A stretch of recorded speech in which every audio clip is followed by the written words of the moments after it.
네, 시진핑 중국 국가주석이 3연임을 확정지었습니다. 명실상부한 시진핑 1인 천하가 완성됐다는 평가가 나오는데요. 네, 베이징 연결해 자세한 소식 들어보겠습니다. 임광빈 특파원. 네, 베이징입니다. 네, 선출 과정에서 반대 목소리는 없었다고요? 네, 중국 베이징 인민대회당에서 열린 전국 인민대표대회 전인대 전체회의에서 시진핑 주석이 국가주석직 3연임을 확정을 했습니다. 참석한 2,900여 명 전인대 대표들 가운데 반대 목소리는 없었는데요. 직접 들어보겠습니다. 中华人民共和国主席候选人习近平赞成2952票，宣读完毕。 네, 지난 2013년 처음 국가 주석으로 선출될 당시 반대 1표, 기권 3표로 99.86% 찬성률을 보였지만 2018년에 이어 또 한 번 만장일치로 3연임을 확정한 것입니다. 지난해 10월 공산당 전국 대표대회 이른바 20차 당대회에서 중국 권력의 정점인 공산당 총서기와 당 중앙군사위원회 주석으로 선출된 시 주석은 이제 당 정군을 모두 아우르는 명실상부한 최고 자리에 올랐습니다. 시 주석은 지난 2018년 헌법 개정을 통해서 3연임 제한 규정을 없애면서 임기 연장을 준비해 왔습니다. 1949년 중화인민공화국 이른바 신중국 건국 이후 국가주석직을 3연임한 첫사례의 주인공이 된 겁니다. 오늘 전인대 회의에서는 새 전인대 상무위원장에 당 서열 3위인 자오러지 당 중앙정치국 상무위원이 또 국가부주석에는 한정 부총리가 각각 선출됐습니다.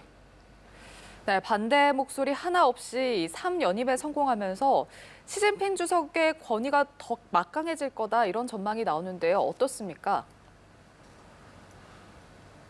네, 그렇습니다. 중국의 최고 지도부인 당 중앙위원회 상무위원회는 이미 지난해 10월 20차 당대회를 통해서 시진핑 주석 측근들로 채워졌습니다. 견제 세력이 사라지면서 시진핑 1인 천하, 시진핑 원톱 체제가 될 것이란 전망은 벌써부터 나왔습니다. 시 주석은 자신으로의 결정 권한 집중을 의미하는 집중 통일 영도를 거듭 강조하고 있습니다. 그동안 국가 주석과 함께 중국을 이끄는 쌍두마차의 한 축으로 인식되어 온 총리의 역할은 앞으로 더 크게 위축이 될 전망입니다. 시 주석은 공산당 내 분야별 위원회를 만들고 이를 통해서 국무원의 집행기관을 지도하는 형태로 내각에 대한 장악력을 더욱 강화할 것이란 관측이 나옵니다.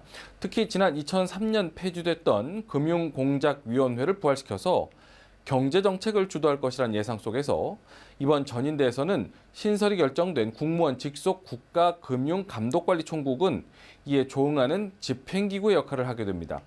미국과 기술 경쟁 속에서 과학기술 분야 역시 당내 과학기술위원회를 신설해서 직접 챙기는 한편 국무원 산하 과학기술부는 그 기능과 역할이 대폭 축소가 됩니다. 시 주석의 핵심 측근인 리창 당 중앙정치국 상무위원이 내일 국무원을 이끄는 새 총리로 선출되는 가운데 경제 주도권을 잡는 것은 사실상 불가능해 보입니다.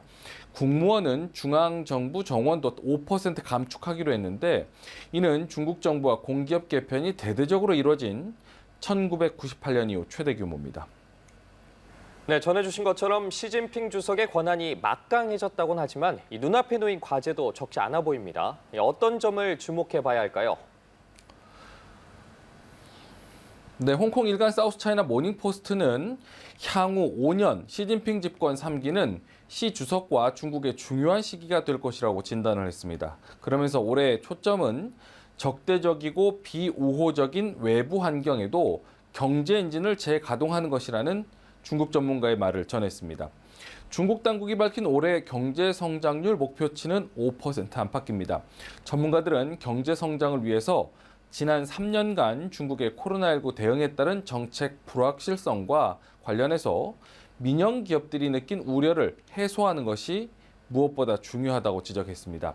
신문은 앞서 시 주석이 강조하는 공동 부유와 관련해서도 코로나19에 타격을 입은 중국 민영 기업들이 호응하지 않을 수 있다고 내다봤는데요.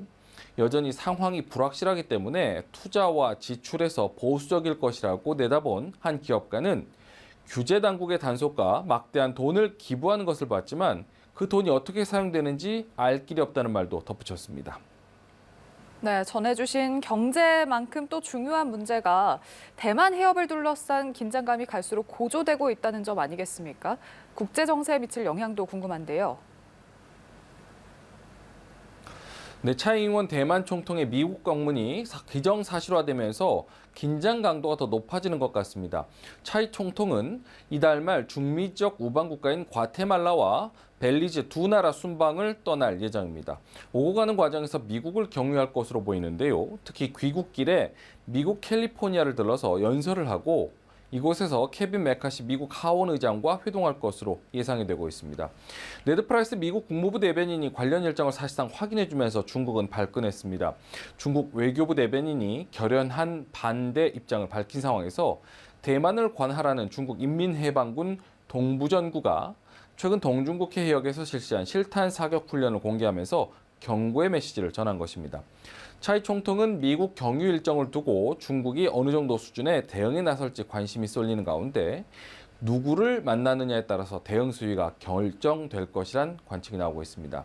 만약 메카시 하원 의장을 공식 면담으로 만나고 또 더 나아가서 행정부 고위 인사들까지 회동할 경우 지난해 낸시 펠로시 당시 미국 하원 의장의 대만 방문 때보다 더 높은 수준의 대응도 예상되고 있습니다.